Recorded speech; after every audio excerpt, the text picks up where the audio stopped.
How to catch bigger bluegill every time you hit the water.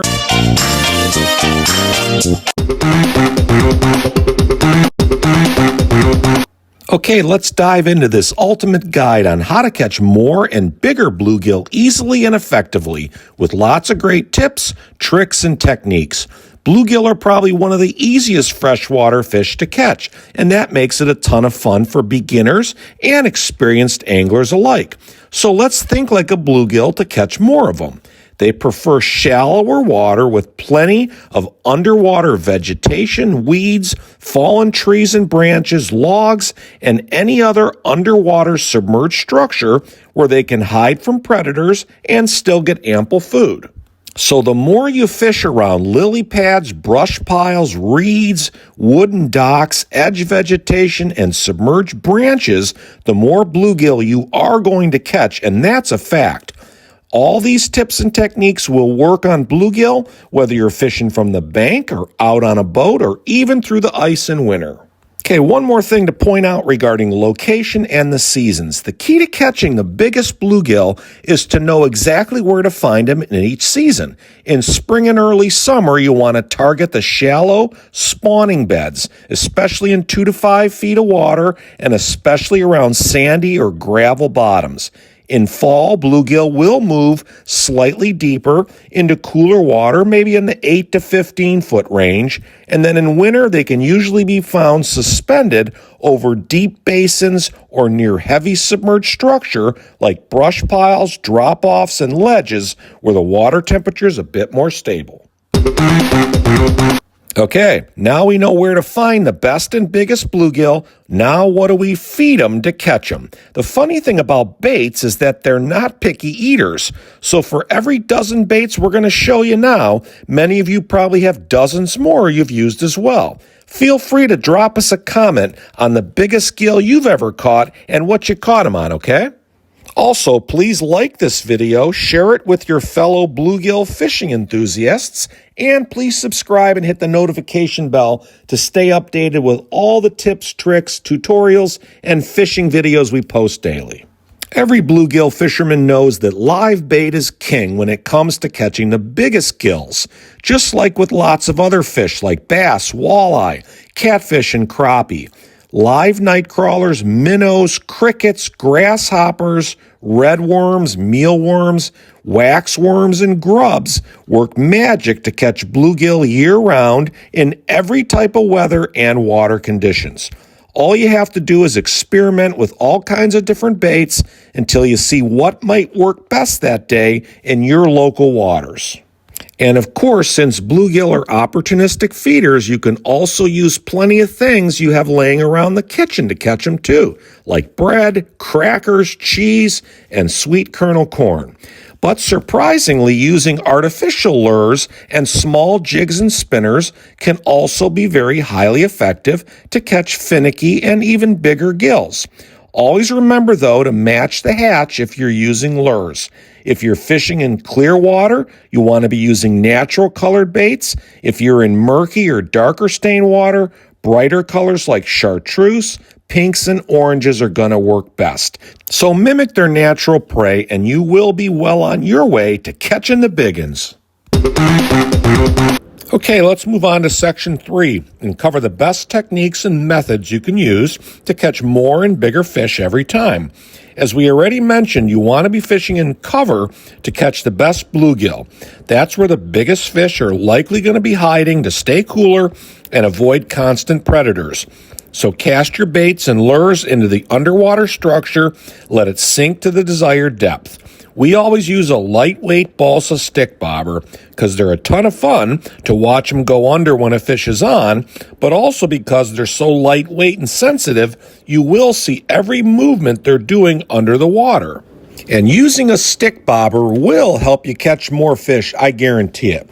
When you see the bobber begin to go down, just set the hook with a quick upward motion of your rod, and you will catch them more times than not if you're using the right size hook. More about that in the next section. And if you're using jigs out on open water, make sure you're twitching your rod as you retrieve the jig to give it more of a lifelike motion. Of course, try drifting slowly around the shoreline weed edges to cover more water and locate active fish on the move. And always remember that if you're missing fish, more times than not, your hook's likely too big. Just switch out to a smaller size, and that's usually going to be the ticket to landing more fish. And especially if you're fishing in high-pressure areas, the bluegill become master bait thieves. So downsizing your tackle, using more of a slower, natural presentation is usually going to trigger more bites. Okay, now on to topic 4, to make sure we're always using the proper gear and tackle to ensure we land and catch more bluegill every time. Bluegill, of course, are small fish, and if you can catch a 1-pounder in Ohio, at least, that's a trophy fish. So we don't need to go overkill with our gear. However, I can't tell you how many times we've caught big bass, catfish, carp, and even big snapping turtles fishing in cover for bluegill. So we always go bigger with our gear to make sure we never get broken off or miss a fish. So we always use 20-pound braided line for everything we fish, which will let us land not only bluegill, but any of these other fish and creatures too. And 20-pound braid is super sensitive, combined with your graphite spinning rod and lightweight balsa stick bobber like we mentioned, you'll never miss feeling another faintest nibble ever again from a small bluegill. And this is especially true when you're using live bait because bluegill are champs at stealing regularly any type of worm or minnow if you ain't watching the bobber or rod tip. And in terms of hook size, we have found that a size 8 or 10 hook is usually best for just about any type of panfish you're after. And the other advantage of using braided line, by the way, is you're going to be fishing in structure and cover to catch the biggest bluegill, like we said. So that type of line is stronger than mono and others for pulling big gills out of the cover and slop. Okay, now on to topic 5, some really great advanced tips and tricks to give you even more of an advantage than the fisherman who's fishing next to you. We hope that you're still with us and you've gotten some really good tips so far from this video. Okay, the first simple tip is to always be wearing your polarized UV sunglasses when you're out fishing. Of course, to protect your eyes from harmful UV rays, but also is going to allow you to spot fish and underwater structure so you can target and catch fish more easily, especially in spring around the shallow spawning beds.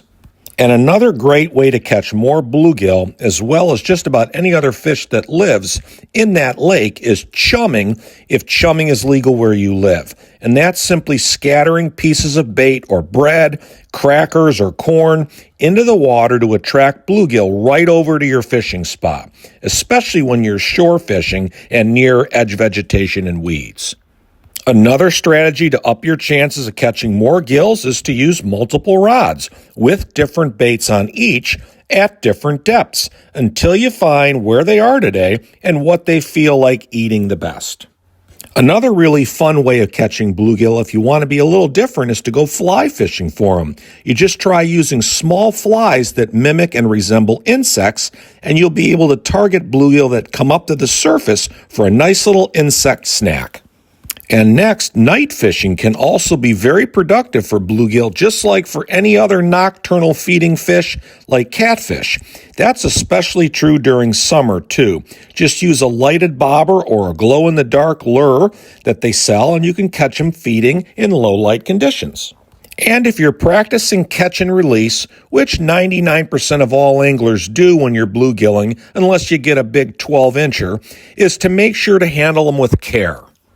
Gently release them back into the water as quickly as possible, and if the hook is lodged way too far down in his belly, just cut the line because you can easily damage their insides and kill them instantly if you aren't careful. And honestly, bluegill are a very vital part of the fishing ecosystem in every lake or pond you're going to be fishing. They're the primary fish food for bass and channel catfish and flathead catfish, so let's make sure we preserve their populations for all the fish in the entire system, okay?